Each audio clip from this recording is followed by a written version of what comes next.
राम नारायण राम ध्यान मेडिटेशन एक छोट शब्द हेले मध्य एहार अर्थ बहुत बड़ ध्यान विषय रे आमे अक्षरश एही भावे चिंता करूछु जे केवल 5 मिनिट ध्यान लगेबा हेले हेबो किंतु एहा एमिति नुहे। ध्यानर जेते गभीरतारे आपण उतरिबे तते आपण निजकु भल भावे जानि पारिबे। पूर्व आमे जे पर्यंत एपिसोड रे कहिथिलु ध्यान हेउछि एक प्रकार साउंड एनर्जीर प्रत्येक मनिषर भितरे 50,000 कोटी आत्मा रहिछि।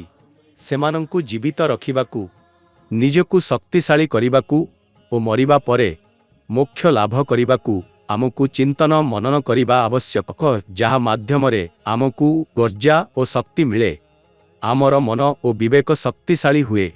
ध्यान माध्यमरे आमे केवल निजकु जानि न थाउ बरं प्रकृति को मध्य बुझिबारे सक्षम हुए। ध्यान माध्यमरे आपण निजर मन विवेक ओ अंतरात्मा को शक्तिशाली करिथांती एवं सेमानंकु निजर नियंत्रण रे रखि पारंती। तो सेही पाई प्रत्येक मनिषंकु निश्चित भावरे ध्यान करिबा उचित। ध्यान करुथिबा बेले आपण महागुरुंक दिया जाइथिबा बीज मंत्र राम नारायण राम जप करंतु एवं देखंतु किपरि जीवन आनंदमय हेबो। एही बीज मंत्र सहित जेतेबेले आपण युक्त हेबे तेबे आपणक जीवन परिवर्तित हेबा आरंभ हेबो। आपणंकु आपणक लक्ष्य देखाजिबो। एही बीज मंत्र जप करिबाकू कोनोसी विशेष मुद्रा आवश्यक नाही।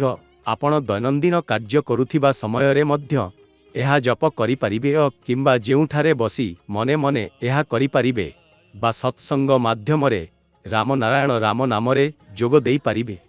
आमे समस्ते ध्यान माध्यमरे बहुदिन बंचिबाकू पाउछु। ध्यान कले निजे निजे आमर भुक्ति कमी जाए। अधिक पढ़िबार आवश्यकता नाही।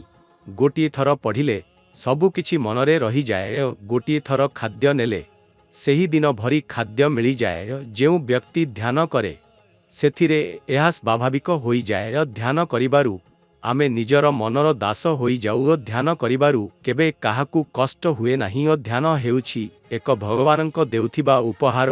एहा करिबारे समय नष्ट हुए नाही, धन खर्च हुए नाही, शक्ति नष्ट हुए नाही। बदलरे आपण धीरे धीरे शक्तिशाली हेबे।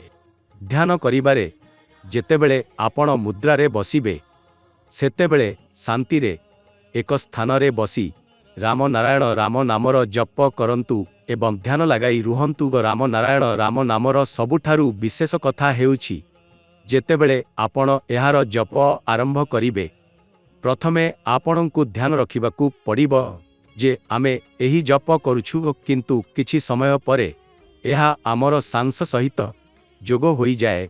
जेपरि आमे सांस नेउछु एवं जाणु नाही सेहीपरि एही बीज मंत्र मध्य प्रत्येक सांस सहित जोग होई जाए। आमे मने मने जप करिबाकू आरंभ करि देउ एवं आमकू जणा पड़े नाही। राम नारायण राम।